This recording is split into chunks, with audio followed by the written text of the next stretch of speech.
unlocking peak performance. And yes, we're back into studio. A simple vlog today, another training chat vlog, building off of yesterday where we talked about doubling, all right? Running twice a day. If you missed it, go check it out.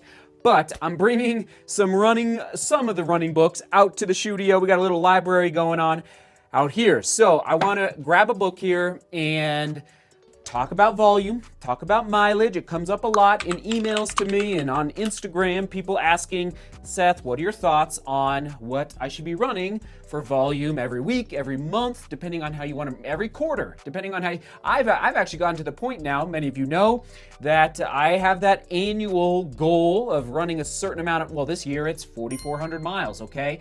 And it's not a number that I have to hit. It's just a number that I've come close to in the past. It's a number that I know will challenge me in 2025. It's also fun. It's fun to kind of pursue. So anyway, here's a book. Many of you know that Lydiard he's a coach who's no longer with us. I almost had the chance to meet him up in Boulder when I was a freshman in college, and he was there in town, and I barely missed being able to meet him before he sadly passed away. But he was a coach from the 50s and 60s and often is considered really one of the pioneers of endurance training and endurance running. All right, so he's a coach, and I'm just going to read a few excerpts here, and he really influenced my philosophy around I read this book, probably in 2007, 2008. It's a little tattered at this point, but I just underlined this. He said, this is incredible. I knew you could both undertrain and overtrain in both mileage and effort. I ran from extremes, so this is why I like my tinkering as I coach myself, trying to figure out what is the right volume that I should be running per week and at what point in the training blocks. I love it. I love the dabbling. It's so fun. And he goes on, I ran from extremes of 80 kilometers per week to 500 kilometers per week. 500 kilometers, that's 310 miles. That's a lot. At close to my best aerobic effort. And when I added the slower speed supplementary runs at other times of the day, I found that they assisted my recovery from the long aerobic effort and hastened the rate of my development. I digress. We're going to read a little more here in a second. So, question of the day, have you discovered the peak volume that is best for you? Is it 40 miles a week? Is it 140 miles a week? Is it set? And why that volume? Now I realize for a 5K, it's probably going to be different than for a marathon. I get it, but in general, so and why that number? And how? Okay, and bonus points down below in the comments on how long did it take you to discover that number? And you can do miles, you can do kilometers, whatever you'd like. That will be fascinating to read for everybody because for me, it's taken years. It really has taken years, and I'm probably still even tinkering a little bit, as you all know if you've been following this training block post Jersey City Half Marathon. So Nathan Vanderpool said, biggest lesson I have learned is that as a high school 1600 meter runner, high volume is not the most important thing to be successful. For me, high volume is 50 to 60 miles a week, which that's more than I ever ran in high school, Nathan. And I thought I had to hit that mark in order to be successful. But every time I ran that volume, I started getting injured, and I wish I would have just stuck with 45 miles a week, and I would have been much better off. Now I'm out with bad PF resulting from overtraining. For reference, I ran a 4:34 mile and a 2-minute 800 junior year. Nathan, you and I we are very similar in high school, just so you know. As far as times go, and I had plantar fasciitis in middle school, a little bit in high school. Very interesting. Let this be a lesson to all high school runners. Don't run high volume if your body can't take it. It's such a good point, Nathan. You get the comment. Nathan, if you see this, you email me and I'll send you some gear from DeMoor store because it's just a great comment. And when we talk about volume, striving for our peak performance, I did struggle with injuries in college. And yes, we trained at pretty high volume, and I think a key point as you're developing, or as you're developing as a high schooler, or even in your early 20s, your body is still putting itself together. And I'm not the doctor, I'm not the physiologist, but from what I've read, the basic books that I've read, it's like your bone density. That was my issue. Even the durability of your tendons. Oh my goodness. your body is still adapting. Or if you're 45, 50, or 40 or 35 and you're just discovering running, you got to ease into it. You got to. I'm always talking about how I would coach. If I was coaching, I would have a runner, run.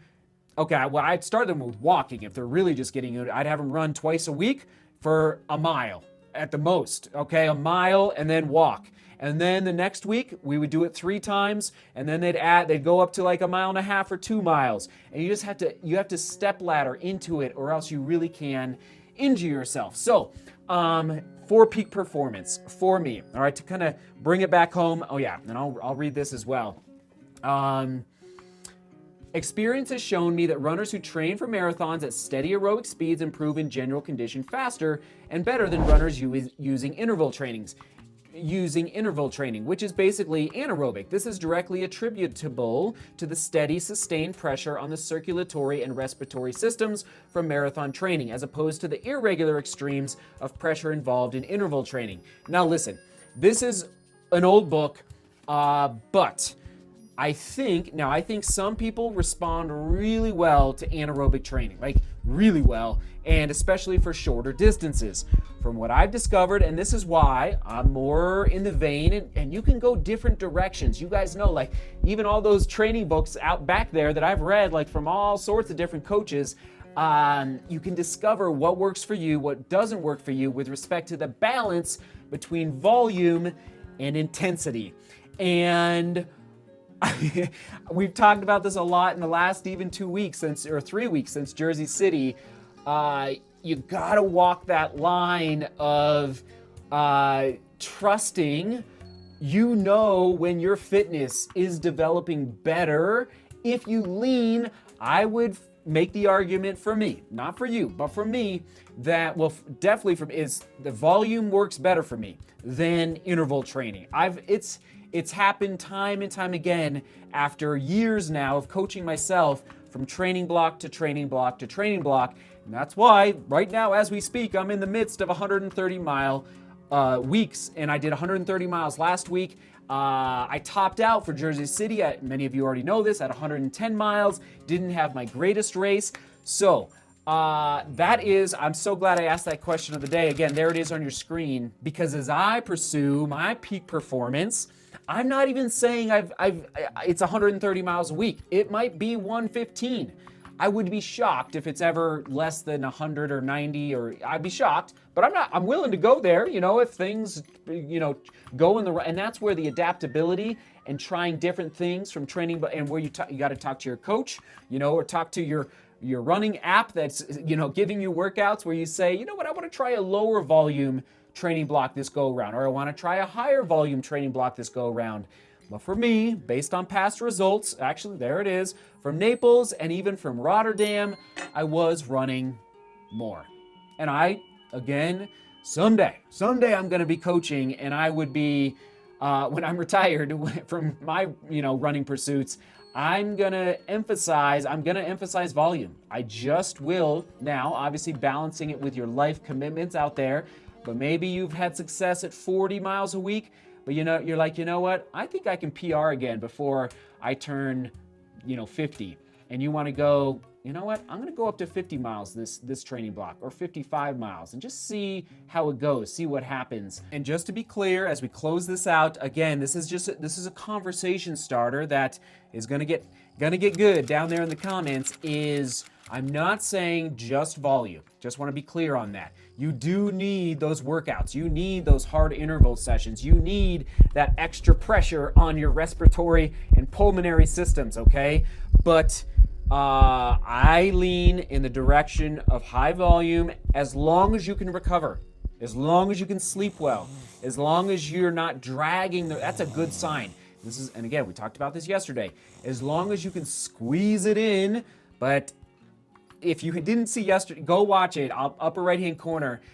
We talked about doubling, and I want peak performance for me and for you.